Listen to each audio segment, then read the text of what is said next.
Sometimes I wonder if I actually got fibromyalgia because symptoms aren't always on the list of symptoms of fibromyalgia. Hey, what happens? Boop the old like button.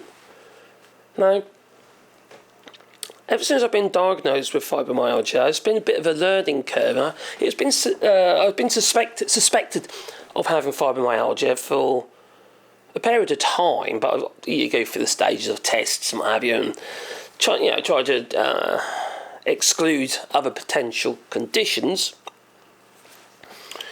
and then you end up with the conclusions taking 6 years. Conclusion that you are a fibromyalgia sufferer, and it's something you have to come to terms with. It's end of the day, it's difficult. The pain, for instance, that's not easy to deal with, is it? Anyone who has fibromyalgia will obviously be able to, agree with that or conclude that is the fact. It's hard, but there are other symptoms that aren't on the list of symptoms. One for me is tenderness. Not that kind of tenderness, no. Like my scalp. There's times when it feels really like vulnerable, tender, just to touch. And I don't hear many people suffering with that one, but I do actually have not at the moment, but it comes and goes. But the same with a lot of fibromyalgia symptoms, they do come and go. The major muscle group ones, I generally have them every day, that and joint pain. And that is difficult. It's difficult to deal with, Some days I have enough of this, How many of you have got up in the morning and you're all stiff, you can barely move, you walk like you just got off a horse? You think, I can't deal with this today, And it does obviously heighten anxiety. And I was getting a lot more anxiety until I started taking this duloxetine stuff, which is basically an antidepressant. I'm not taking it for anxiety, I'm taking it for nerve pain.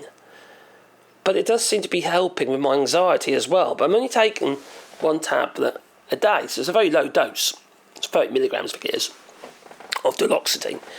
And I've noticed since I've been taking it now for probably 6 weeks, maybe a little bit longer, there's marked improvements in my...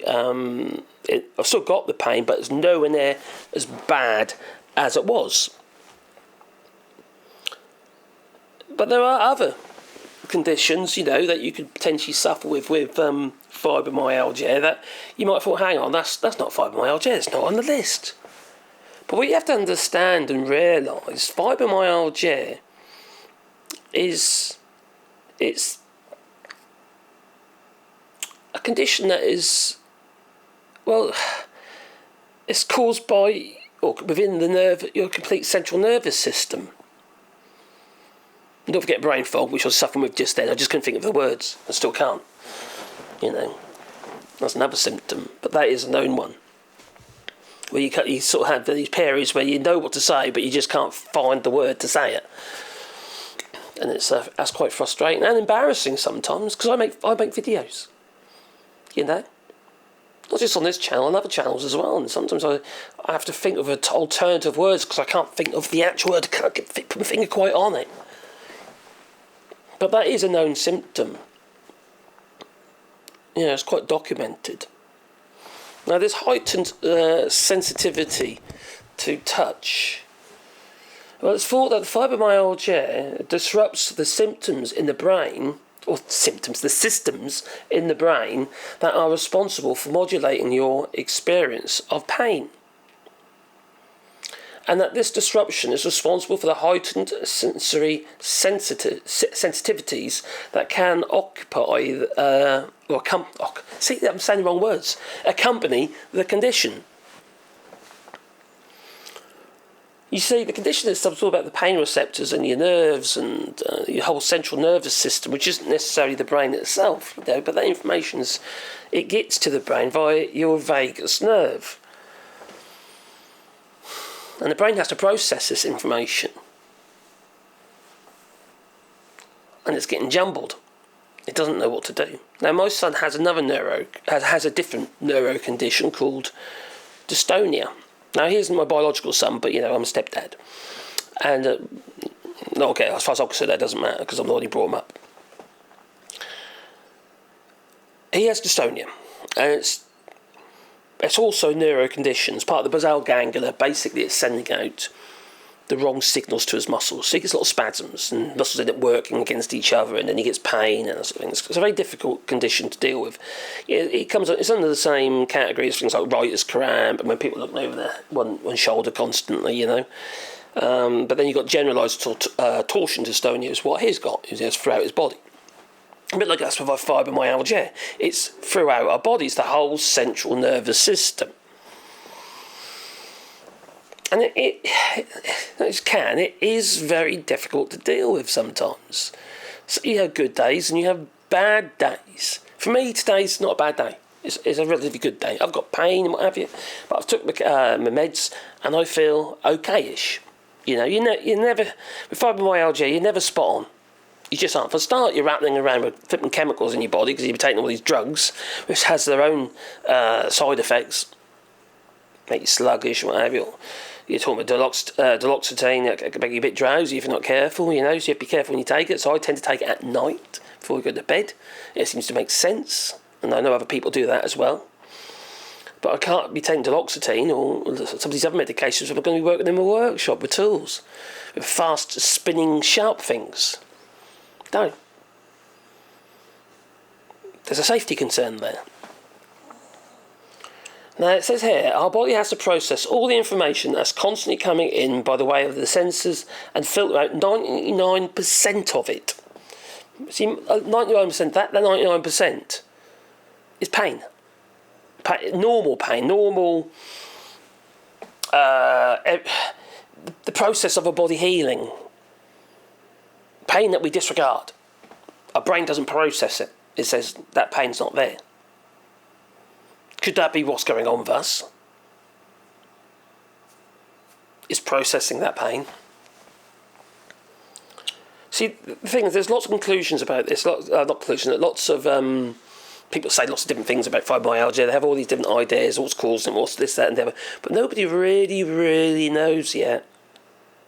There's been lots of studies that come up with lots of conclusions and lots of theories. But that's what they are. They're theories. They're not fact necessarily. Theories can change from one minute to the next, and that's basically what's happening here. So is it something in the brain, or is it our pain receptors supplying too much pain information, or is it our brain not filtering out the pain from normal processes like healing? Just put it out there. Is that a possibility? So, how to cope with sensory sensitivities, it says here. To start with, it's important to be very gentle with your body. Oh, yes. Says Ali Cohen, an MD. A fellow at the American College of Rheumatology. Well, you've got to be careful, basically. Don't overexert yourself. But we need exercise as well. Now, I used to exercise a lot. I used to do a lot of weightlifting and stuff like that, and I was quite strong. My upper body was very strong. I've always had a little bit of a gut, but not like I've got now. But since I've had fibromyalgia, I've noticed that I've been putting more weight on because I used to eat more because I used to work out. But now I'm not working out. Apart from doing normal gardening and stuff like that I have to do and working and stuff. Then it's not the same, is it?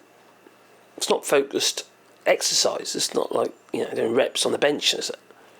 Doing no free weights. Not at all.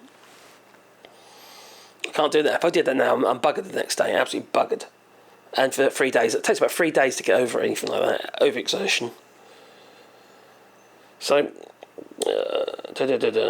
So the smarthuman.com health education platform, it says here, I counsel my patients with fibromyalgia or any other kind of chronic pain not to push themselves too hard. I think that just goes with the territory, to be honest. Because if you're like me, I can't do too hard. Speak to the missus. No, not that kind of hard. And sleep is especially important. And this is hard with fibromyalgia. If you've got fibromyalgia, the likelihood is you're tossing and turning a lot of the night and you're not getting sleep. Nightmare. And what I tend to do these days is I go to bed really late, sometimes 2 o'clock, around 2 o'clock in the morning. Because if I do that, I know I'm going to be so blooming tired, I will sleep. Like last night, I slept all the way through, according to my watch and that, you know. And I got 6 hours of sleep, which isn't brilliant, it's not terrible. But it was good sleep, I slept all the way through. I know if I went to bed a reasonable hour, I would probably be tossing and turning most of the night. That's what happens. It's always, you know, more recently not. Because with fibromyalgia, you know probably as well as I do that you get uncomfortable. You kind of reposition yourself, and then you get comfortable. 30 minutes later, you're uncomfortable, and you wake up because you're not sleeping that deeply. Whereas if you've got you're absolutely knackered by the time you go to bed, I'm not saying that's what you should do because it's not. By the time you go to bed, you tend to sleep right through because your body's just got such a deep sleep. Because you're knackered. So there's lots of things to think about here, really, and one thing is these other symptoms of fibromyalgia and how they can all be lumped into the same basket. Because at the end of the day, our whole central nervous system affects every single part of our body. So with fibromyalgia, it could affect every single part of your body. Not necessarily all at once. Not necessarily the same each day. We're all different with fibromyalgia. Fibromyalgia sufferers all seem to suffer slightly differently. The major muscle groups are often quite the same, but many of the symptoms aren't necessarily, they don't necessarily correlate with other people with fibromyalgia. Anyway, what do you reckon? What symptoms that aren't listed have you got with your fibromyalgia? Please comment down below and boot the old like button. And also, if you want to do something positive, I'm talking about negative stuff all the while, we're doing rewilding here in France. We're planting 1,000 trees on 2 hectares of land. If you want to be a part of that, because we start planting again, because the weather's just ideal for it now, it's been raining, the ground's soft. There's a GoFundMe link down below, which you can make a little donation, and we will plant a tree on your behalf, but also I'll make a sign to go with your tree. We're also planting arbours as well, you know, it's pretty cool. You know, it can make maybe memory of a loved one, what have you, or the name of your name, or you know, it could be even a gift for somebody. Maybe you don't want to send presents at Christmas. So yeah, we're putting signs with the trees. Now I'm making signs. I'm a woodworker, you see. Now I make signs to go with the trees. So anyway, don't forget though. Comment down below. Toodaloo.